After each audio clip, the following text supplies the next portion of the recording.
Hey guys, welcome back to our channel. In this tech tutorial video, we're going to show you how you can make Monday or any other day in your calendar on Evernote the first day of the week. So let us dive into this. So navigate to your account on Evernote and access your workspace's calendar. And after that, what you want to do is customize your calendar settings.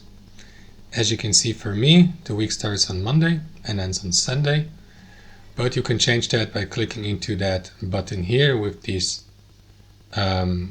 sliders.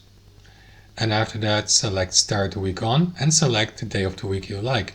It doesn't have to be Monday, Saturday, or Sunday. You can also go with, Thursday, and you will see the changes applied here. That's it.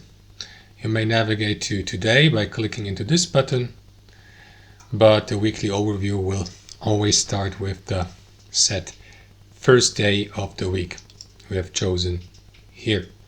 So that's it, guys. Thanks for watching. Hope you enjoyed it, got something from it, and we'll see you next time on our channel.